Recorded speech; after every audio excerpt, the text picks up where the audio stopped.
গতকালের ঘটনা ভারতবর্ষের উচ্চশিক্ষার ইতিহাসে সম্ভবত এই প্রথম একটা টেস্টিং এজেন্সি বারবার তাদের নিজেদের অপদার্থতাকে স্বীকার করে যাচ্ছে, দেখিয়ে যাচ্ছে, অথচ হায়ার এডুকেশন অথরিটি বোর্ড সেটাকে বারবার সহ্য করছে।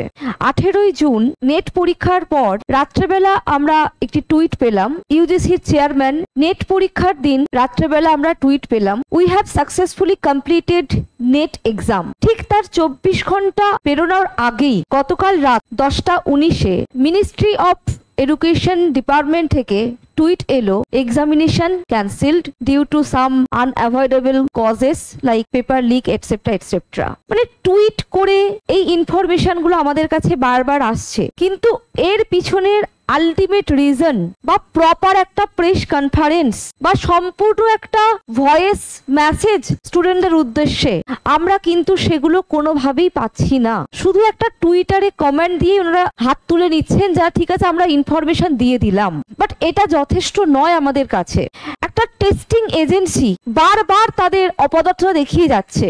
এনটিএর তো নাম হওয়া উচিত নট ন্যাশনাল টেস্টিং এজেন্সি নয়, নন ট্রাস্টেড এজেন্সি। তাহলে কেন বারবার এই টেস্টিং এজেন্সিকে দিয়েই পরীক্ষা কন্ডাক্ট করানো হচ্ছে? এটাই আমাদের কাছে সব থেকে বড় প্রশ্ন। নিটের মতো এত বড় স্ক্যাম করার পরেও সেই নেট পরীক্ষাও এনটিএকেই দেওয়া হলো। সেই এনটিএ কি করলো? একই রকম ভাবে দুর্নীতি করলো, ঠিক নিট পরীক্ষার মতোই। এই একই ঘটনার বারবার পুনরাবৃত্তি হচ্ছে কেন? এর সমাধান কোথায়? এর উত্তর কোথায়? আমি একজন শিক্ষক হয়েও আজকে আমি সমস্ত শিক্ষার্থী হয়ে কথা বলছি।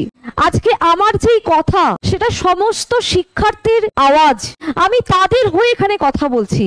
আমি আমার স্টুডেন্টদের হয়ে প্রশ্ন করছি যে এর সমাধান কোথায়? আজকে মেন্টালি, ইমোশনালি, ফিনান্সিয়ালি যে স্টুডেন্টটা এতগুলো বছর ধরে প্রিপারেশন করলো একটা পরীক্ষার জন্য, সে আজকে কি পেল? যে ছেলেটি বা যে মেয়েটি পরীক্ষা দিয়ে এসে আনসার কি মিলিয়ে দেখার পর দেখলো যে তার 212, 214 বা 215 এই মার্কস আসছে, তার মানসিক অবস্থা কি এখন এই মুহূর্তে? যা যা প্রসেসিং ছিল স্টুডেন্টরা প্রত্যেকে সেই প্রসেসিং এর মধ্যে দিয়েই গেছে। ফর্ম ফিল আপ হয়েছে, অ্যাডমিট কার্ড ডাউনলোড করেছে, প্রপার টাইমে এক্সামিনেশন সেন্টারে গিয়ে পৌঁছেছে, প্রপার চেকিংটাও ভীষণ হ্যারাসমেন্ট ছিল এবারে চেকিং এ। একটা কোনো কিচ্ছু তাদেরকে পড়তে দেয়নি, ইভেন চুলের ক্লিপ পর্যন্ত মেয়েদেরকে লাগিয়ে এক্সামিনেশন সেন্টারে ঢুকতে দেওয়া হয়নি, জলের বোতল নিয়ে যাওয়া হয়নি, নতুন পেন দেওয়া হয়েছে। তো আমরা বা স্টুডেন্টরা প্রত্যেকে তাদের সমস্ত প্রসিডিওর মেনটেন করা সত্ত্বেও এত আটুনি, যেটাকে বলে বজ্র আটুনি, তা সত্ত্বেও কি করে এই সমস্যাটা হতে পারে? এই স্ক্যাম, এই দুর্নীতি কি করে হতে পারে? এর দায় কার? অবশ্যই হায়ার এডুকেশন কমিটির, ইউজিসির, এনটিএর। ডিজিটাল ইন্ডিয়ার যুগে অনলাইন থেকে অফলাইন মোডে প্রত্যাবর্তন বা নতুন করে পরীক্ষা নেওয়ার সিস্টেম চালু করা, এটাই সব থেকে বড় একটা ব্লান্ডার ছিল। তা সত্ত্বেও আমরা ভেবেছিলাম যে না ঠিক আছে, কারণ অনলাইনে অনেক রকম সমস্যা দেখা দেয়, সার্ভার ইস্যু থাকে, নেটওয়ার্ক ইস্যু থাকে, এই সমস্ত হাজার প্রবলেম। তো অফলাইন ঠিক আছে, ওএমআর সিট স্ক্রল করতে সমস্যা হয়, কিন্তু তারপরেও কোনো সলিউশন নেই এটার।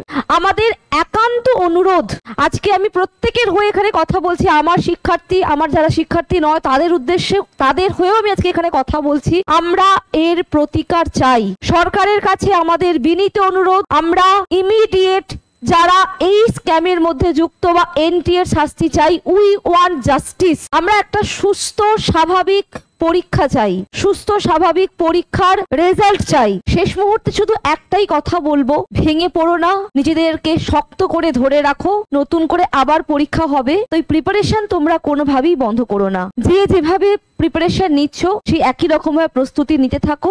আমরা আছি তোমাদের পাশে, তোমাদের মতামত আমাদেরকে জানাতে পারো। ধন্যবাদ।